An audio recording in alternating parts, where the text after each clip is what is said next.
Hello everyone, let's continue. So we have reached a point where we now know what are the base integer instructions can be defined as.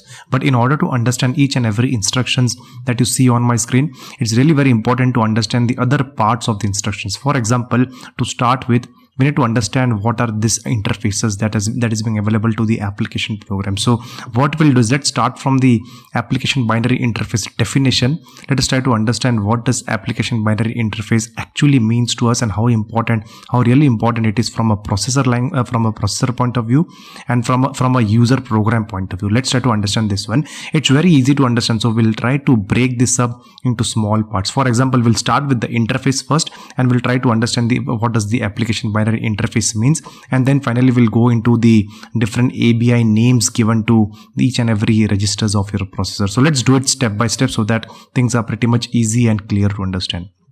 So if you look into an interface, the definition of an interface, if you want to present this particular architecture of the building to the user, for the users, the interface for this particular building is its appearance and the looks and everything. But the details of the implementation of this particular building, for example, the plumbing system, the bricks and all, those are really right now not important for the users.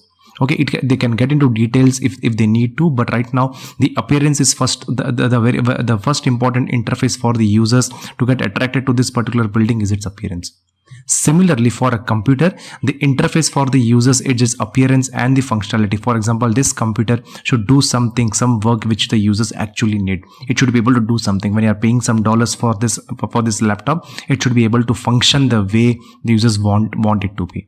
But the users are least bothered right now at the implementation details. For example, which DRC layers was used or which processor was used and all those things. Those are the least interested details for the users at the very beginning. But first of all, the appearance and the functionality, that is the first interface that is being presented in front of the users for this particular computer. In a similar way, if you look into an application program, let's say an email application program, if you want this particular email application program to run on a hardware, something like this is the layout of the, let's say, a microprocessor which is there on your laptop. So if you want this application program to run on this particular hardware, there are multiple layers which are present to each and every levels of programmer. So application program is written by a programmer. This particular programmer interfaces or interacts with the lower levels, with the lower details of the programmers and so on. So there are multiple levels of this particular, there are multiple layers of software for this particular application program to actually run off the hardware, and one of the interface is the application binary interface, which we'll talk about in a moment from now. So if you want this application, if you want to build this particular application program, you need to write some codes, and you need to do it in either in a Java language or in C or in C++ or any programming language. The interface for the application program, the application program uses a lot of standard libraries, and the interface for them is this one, what you see on my screen. Let's say if it was using C, it has to use stds, the standard io.h file, or for the JCL, the Java class libraries, it has to use java.text for doing something. For the C++, it might be using some arrays or something like that. So this is the interface for the programmer, and this is basically called as the application programming interface. Going to the lower levels of the implementation, if you look into here, the application program can access the operating system via the standard libraries and another interface.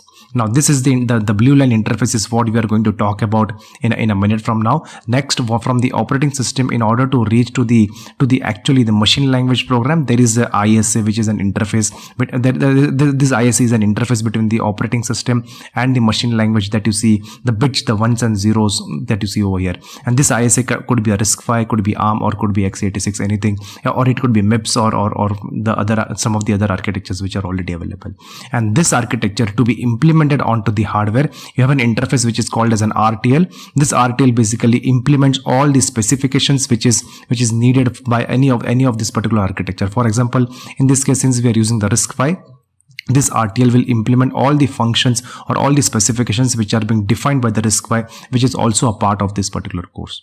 Okay, so this is the interface between the architecture and the hardware. And finally you have the hardware available with you, which is the standard RTL to GDS layout flow. Again, from RTL to GDS there are multiple layers of interfaces which we have talked about in a different course called as physical design course. You might just want to have a look into that course. So that's a separate part. Now the thing that we are focused on into is this particular interface. There is a way this particular ISA is been accessible to the operating system and to the user directly, which is the most important part. When I talk about the user, in this case it's the programmer, in this case it is the application programmer, the one who writes the application program. So some parts of the ISA are available to the operating system, some parts of the ISA are available to the programmer directly, and those parts are being defined as user ISA, and this portion is called as the user and the system ISA. Now once you define this, now there is a way this application program can access some of the system or some of the hardware resources of this particular operating system directly. And the way it does it does it through system calls. And it basically means to us that the application programmer can directly access the registers of this RISC-V architecture via system calls. The application program has access to the hardware resources via system calls, and this system calls, the way it does it, this particular interface is called as the application binary interface.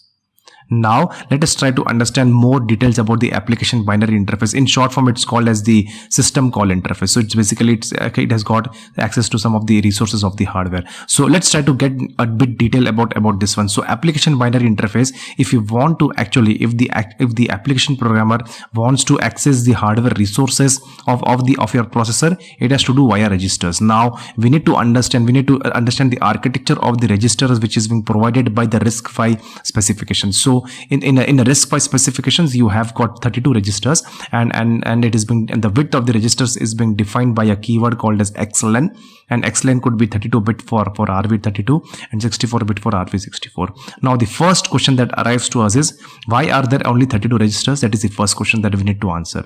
And then the second question is, how does the ABI, the application binary interface, accesses the system via the registers? So let's try to answer the question about why do we need 32 registers first of all.